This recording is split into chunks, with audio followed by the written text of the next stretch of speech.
تیرا ہے احسان، روز نمازیں اور قرآن ہے یہ سب روح ایمان، نور رمضان، نور رمضان، نور رمضان۔ نحمده ونصلي على رسوله الكريم، اما بعد فاعوذ باللہ من الشیطان الرجیم، بسم اللہ الرحمن الرحیم۔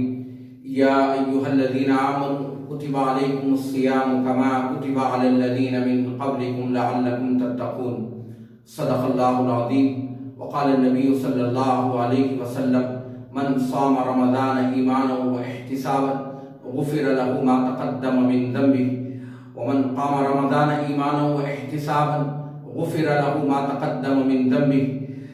وقال رسول اللہ صلی اللہ علیہ وسلم لكل شيء زکاة وزکاة الجسد الصوم۔ وقال رسول اللہ صلی اللہ علیہ وسلم ثلاثة لا ترد دعوتهم الصائم حتى يفطر، او كما قال علیہ الصلاۃ والسلام۔ بزرگان محترم، ماہ مبارک کا دوسرا عشرہ ختم کے قریب پہنچ رہا ہے۔ چند باتیں آخری عشرہ اور روزے سے متعلق آپ حضرات کی خدمت میں عرض کرنا چاہتا ہوں۔ محترم دوستوں، اللہ رب العزت ارشاد فرماتے ہیں، اے ایمان والوں، تم پر روزے فرض کیے گئے جس طرح تم سے پہلی امتوں پر فرض کیے گئے، لعلکم تتقون، تاکہ تم متقی بن جاؤ، تاکہ تمہارے اندر تقوی پیدا ہو جائے۔ اللہ رب العزت روزے کے ذریعے اپنے بندوں کو اپنی پاکیزہ مخلوق فرشتہ صفت انسان بنانا چاہتے ہیں۔ فرشتے اللہ کی نافرمانی نہیں کرتے، نہ وہ کھاتے ہی نہ پیتے ہی نہ ان کی بیوی ہے۔ اللہ تعالیٰ روزے کا حکم دے کر اپنے بندوں سے ارشاد فرماتے ہیں، تم بھی روزہ رکھ کر ہمارے پاکیزہ مخلوق کی مشابہت اختیار کر لو۔ روزہ نام ہے تین چیزوں کا، کھانے پینے سے اور جماع سے رکنے کا نام ہے۔ تو اللہ رب العزت اپنے بندوں سے ارشاد فرماتے ہیں، روزہ رکھ کر اپنے پاکیزہ مخلوق کی پاکیزہ صفت اختیار کرو گے تو تمہارے اندر بھی وہ پاکیزہ صفت پیدا ہو جائے گی۔ وہ صفت یہ ہے، لا یعصون اللہ ما امرہم، فرشتے اللہ کی نافرمانی نہیں کرتے کسی بات میں۔ جس چیز کا ان کو حکم دیا جاتا ہے اس کو وہ فوراً انجام دیتے ہیں، اس کو وہ فوراً بجا لاتے ہیں۔ تو روزہ کے ذریعے اللہ تعالیٰ ہم سب کو فرشتہ صفت انسان بنانا چاہتے ہیں۔ یہ ماہ مبارک کا دوسرا عشرہ اب ختم ہو رہا ہے، چند کام ہم کو کرنے ہیں۔ ویسے تو یہ پورا رمضان کرنا ہے، اگر کسی وجہ سے ہمیں اس میں کمی ہو گئی، کوتاہی ہو گئی، تو آخری عشرے کو ہم غنیمت جانتے ہوئے چند کام کو خصوصی طور پر کرنے والے بنے۔ جب آخری عشرہ شروع ہوتا، اللہ کے حبیب صلی اللہ علیہ وسلم اپنے آپ کو زیادہ سے زیادہ عبادت میں لگاتے تھے اور اپنے گھر والوں کو بھی عبادت کی طرف رغبت دلاتے تھے، اپنے گھر والوں کو بھی عبادت کے لیے تیار کیا کرتے تھے۔ بزرگان دین نے چند عمل ہمیں بتلائے جس کے کرنے سے یہ تو مکمل طور پر ہمیں تقوی حاصل ہوگا اور اللہ کی رضا نصیب ہوگی، اور صحیح معنوں میں ہم اس ماہ کی اور اس آخری عشرے کی قدردانی کرنے والے بنیں گے۔ پہلا کام، کثرت عبادت، اپنی عبادت کو بڑھانا ہے۔ یہ ہمارے لیے بہت ہی بہترین موقع ہے، سال بھر نوافل کی بہت ہی کم توفیق ملتی ہے۔ اس موقع کو ہم غنیمت جانتے ہوئے اپنی عبادت کو بڑھائیں۔ اس کا طریقہ یہ بتلایا، آدمی سحری میں بیدار ہوتا ہے، ذرا پہلے بیدار ہو کر 2-4 رکعت تہجد کی پابندی کر لے، پھر فجر کی نماز سے فراغت کے بعد کچھ دیر ذکر و اذکار میں تلاوت میں مشغول رہیں، جب اشراق کا وقت شروع ہو جائے تو اشراق کی 2-4 رکعت پڑھ لیں، اس کے بعد آدمی آرام کرتا ہے، پھر جب بیدار ہو تو چاشت کا وقت شروع ہوتا ہے تو 2-4 چاشت کی رکعت، چاشت کی نماز ہم پڑھ لیں،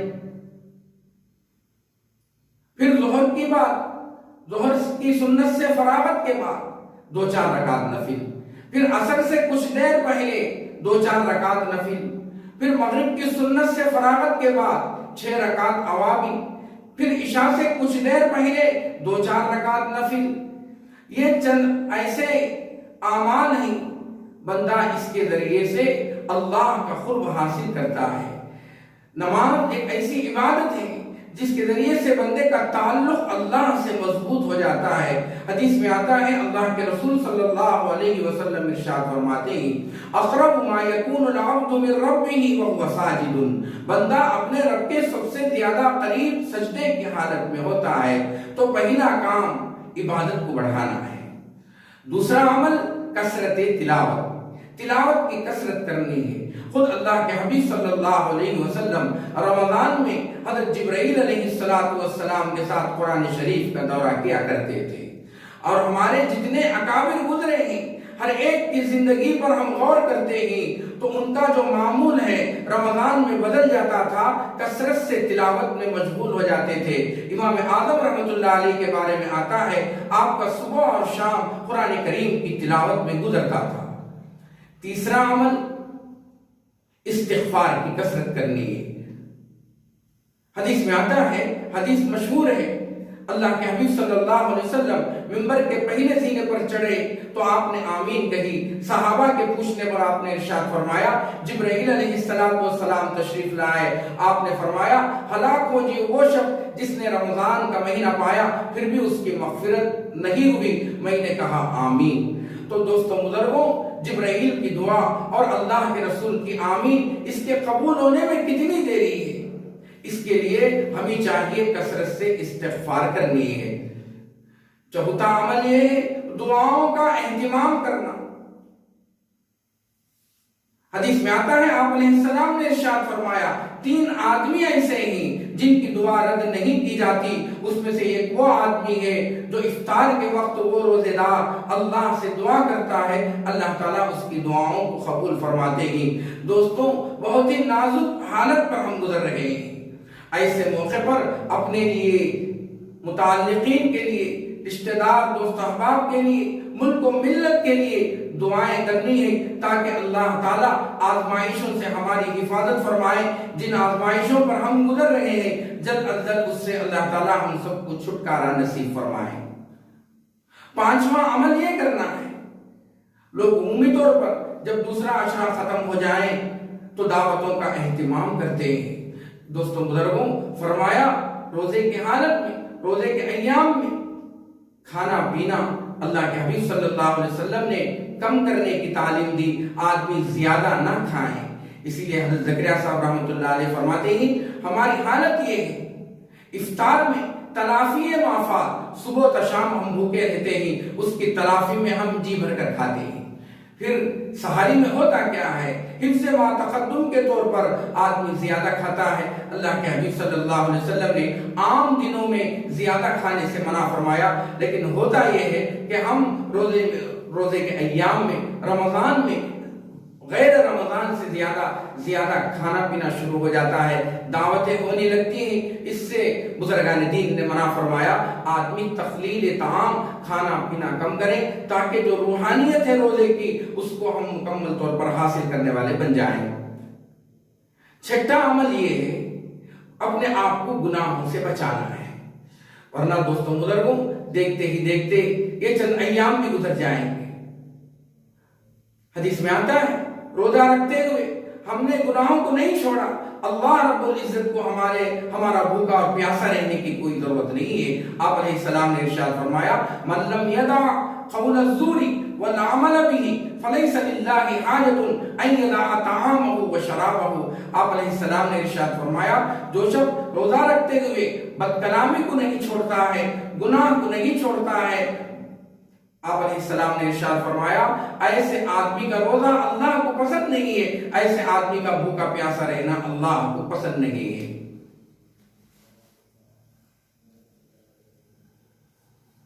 اور دو چار باتیں یہ ہیں، مختصر سی بات یہ ہے، اس وقت حالات جن حالات سے ہم گزر رہے ہیں، اللہ کو راضی کرنے پر ان حالات سے جلد از جلد چھٹکارا نصیب ہو سکتا ہے. حضرت علی میاں صاحب رحمۃ اللہ علیہ فرماتے ہیں اللہ کو راضی کر لو تمہارے سارے مسائل خود بخود حل ہو جائیں گے. آپ نے ایک چھوٹا واقعہ بیان کرتے ہوئے اس واقعے سے ایک بہت بڑی عبرت ہمارے لیے آپ نے بیان فرمائی کہ اس واقعے سے تم سب لوگ عبرت لو. ایک مرتبہ ایک بادشاہ اپنے رعایا کو اعلان کیا جو جس چیز پر ہاتھ رکھ دیں وہ چیز اس کی ہے. تو وہاں پر جتنے خدام تھے ہر ایک نے کسی نہ کسی چیز پر ہاتھ رکھ دی. ایک غلام بالکل خاموش کھڑا تھا. بادشاہ نے کہا کیا وجہ ہے، تم بت بنے کھڑے ہو، سب لوگ چیزیں لوٹ رہے ہیں، ان کی جس چیز پر ہاتھ رکھ رہے ہیں وہ ان کی ہو رہی ہے. تو وہ غلام کہنے لگا اصل میں بادشاہ بے وقوف میں نہیں ہوں، اصل میں بے وقوف یہ لوگ ہیں. آپ کے اعلان پر ہر ایک نے کسی نہ کسی چیز پر ہاتھ رکھا وہ اس کی ہو گئی. یہ کہتے ہوئے اس نے بادشاہ پر ہاتھ رکھ دیا اور کہا میں آپ پر ہاتھ رکھ رہا ہوں، اب ساری چیزیں میری ہیں. اس سے پہلے جن لوگوں نے جن چیزوں پر ہاتھ رکھا وہ فقط اس کا مالک ہو گیا. کسی کو گھوڑا ملا تو پالکی نہیں ملی، کسی کو ہیرا ملا تو موتی نہیں ملی، کسی کو تاج ملا تو تخت نہیں ملا.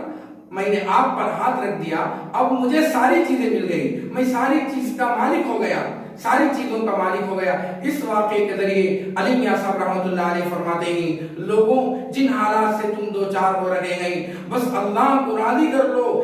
جتنے مسائل تمہارے سامنے کھڑے ہوئے ہیں، آج پیسے ہیں تجارت نہیں کر سکتے، دکان ہے کھول نہیں سکتے، سارے اسباب ہمارے سامنے ہیں لیکن ہم آگے بڑھ کر اس کو انجام نہیں دے سکتے. ایسے حالات ہمارے سامنے گزر رہے ہیں، بس اللہ راضی ہو جائیں تو سارے مسائل ہمارے حل ہو سکتے ہیں. اللہ رب العزت ارشاد فرماتے ہیں اے نبی صلی اللہ علیہ وسلم آپ کہہ دیجئے قل اللہم مالک الملک تؤتی الملک من تشاء وتنزع الملک ممن تشاء وتعز من تشاء وتذل من تشاء بیدک الخیر انک علی کل شیء قدیر. آیت کریمہ کے ذریعے اللہ اشارہ کر رہے ہیں اے اللہ کے رسول آپ کہہ دیجئے ساری کائنات ہمارے اشارے پر گردش کر رہی ہے. عزت کا دینا، ذلت کا دینا، حالت کا آنا، بیماری کا آنا، پریشانی کا آنا، یہ سب ہماری وجہ سے ہے. اللہ فرماتے ہیں انک علی کل شیء قدیر، وہ ہر چیز پر قدرت رکھنے والا ہے.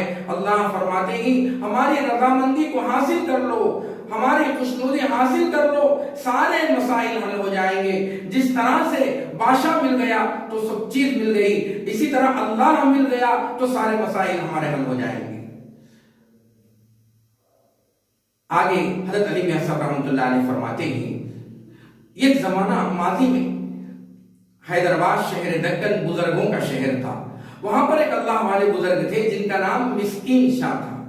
ان کے چاہنے والے ایک نواب صاحب تھے جن کا نام نواب میر محبوب علی خان تھا. بڑے دولت مند آدمی تھے اور مسکین شاہ سے ان کی بہت زیادہ عقیدت تھی، بار بار ان کی مجلس میں آتے تھے. ایک مرتبہ میر محبوب علی خان صاحب مسکین شاہ کی خدمت میں حاضر ہوئے، آ کر کہنے لگا حضرت میں آپ کو ایک ہدیہ دینا چاہتا ہوں، اللہ تعالیٰ نے مجھے مال و دولت سے نوازا ہے، میری پراپرٹی میں سے میری ایک جاگیر آپ کو میں دینا چاہتا ہوں، آپ اس کو قبول کر لیجئے تاکہ اس سے آپ کی ضرورت پوری ہو جائے.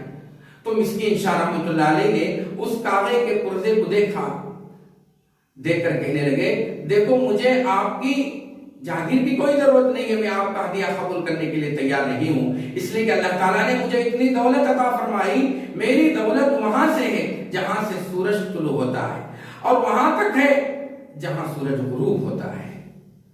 یہ کہہ کر فرمانے لگے دیکھو میں اس اللہ کی عبادت کرتا ہوں جو مشرق اور مغرب کا رب ہے.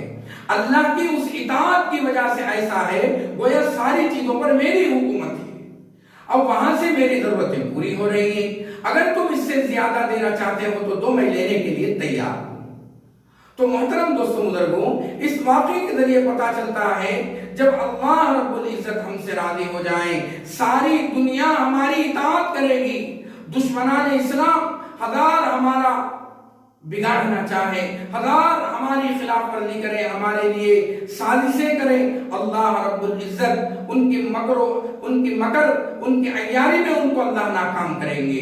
اس لیے اللہ کو راضی کر لو، ساری دنیا تمہاری اطاعت کرے گی. اللہ کو راضی کر لو، ساری دنیا تمہارا کچھ نہیں کرے گی. اللہ کو راضی کر لو، ساری چیزوں پر تمہاری حکومت ہوگی. آخری بات یہ ہے، ایسے موقع پر میں ہمارے خواتین سے درخواست کروں گا، اللہ کے لیے اپنے گھروں سے باہر نہ نکلیں، اللہ کے لیے خرید و فروخت نہ کریں. عید نئے کپڑے پہننے کا نام ہی نہیں ہے، بلکہ اللہ تعالیٰ نے جو بھی ہمیں مہیا فرمایا، جو بھی اچھے اور عمدہ کپڑے ہمارے پاس ہیں، اس کے ذریعے سے ہم عید منا سکتے ہیں. محترم دوستوں، کل سننے کا موقع ملا ایک عورتوں کی ایک بھیڑ دکانوں پر جمی رہی، لوگ خرید و فروخت کرنے لگے. مختلف شہروں سے خبریں آ رہی ہیں، لوگ دکانیں بند کر رہے ہیں، خواتین کو روکا جا رہا ہے. اس کے باوجود ہمارا شہر دینداری میں آگے ہے. ایسے موقع پر آگے بڑھ کر ہم لوگوں کو بڑوں کی بات ماننا، بزرگوں کی بات ماننا، علماء کرام کی باتوں پر چلنا، یہ ہمارے لیے اس میں کامیابی ہے. ورنہ دیگر ایام کی طرح ہم دکانوں کا چکر لگائیں، دیگر ایام کی طرح ہم خرید و فروخت میں لگے رہیں. دوستوں، اس میں ہمارا بہت ہی بڑا نقصان ہے. ہر آئے دن دشمنان اسلام کی نظریں ہم پر جمی ہوئی ہیں. کسی نہ کسی بہانے پر اسلام کو بدنام کیا جا رہا ہے، مسلمانوں کو بدنام کیا جا رہا ہے. ایسے موقع پر ہم نشانہ نہ بنیں. اللہ کے لیے اپنے گھروں میں رہ کر اللہ کو راضی کریں. لوگ ترس رہے ہیں ایک وقت نماز کے لیے. کل رات ایک صاحب آ کر درخواست کرنے لگے، مولانا صرف عشاء پڑھ کر چلا جاتا. دوستوں بزرگوں، ہم مجبور ہیں، حالات بہت ہی نازک ہے. ایک آدمی بھی مسجد میں بڑھ جائے تو خوف محسوس ہوتا ہے. تو ایسے موقع پر ہمیں چاہیے کہ اللہ کو زیادہ سے زیادہ راضی کرنے والے بنے. یہ مہینہ ختم کے قریب جا رہا ہے، آخری عشرہ باقی ہے. جتنا ہو سکے اس کی قدردانی کرتے ہوئے، اللہ سے گڑ گڑاتے ہوئے اپنی مرادوں کو مان لیں، اپنی مرادوں کو مانگنے والے بنے. اللہ مشرکوں کو کھلاتے ہیں، کافروں کو کھلاتے ہیں. وہ اللہ جو مشرکوں کو بھوکا نہیں رکھتے، نافرمان کو بھوکا نہیں رکھتے، کیا وہ ہماری دعاؤں کو نہیں سنے گا؟ اس لیے احتیاط کرنی چاہیے. زیادہ سے زیادہ اس ماہ کی قدردانی کرتے ہوئے، اللہ سے دعا کرتے ہوئے اپنے آپ کو صحیح متقی بنائیں. اللہ تعالیٰ متقیوں کی فہرست میں ہمارا شمار عطا فرمائے. اللہ سے دعا ہے اللہ ہمارے روزوں کو، تراویح کو، دیگر نیک اعمال کو اللہ تعالیٰ قبول فرمائے، عبادت میں اخلاص عطا فرمائے. وآخر دعوانا الحمدللہ رب العالمین. ناظرین، جڑے رہیے آپ کے اس اردو چینل سے. ہم پھر حاضر ہوتے ہیں رمضان المبارک کی خصوصی پروگرامز کے ساتھ.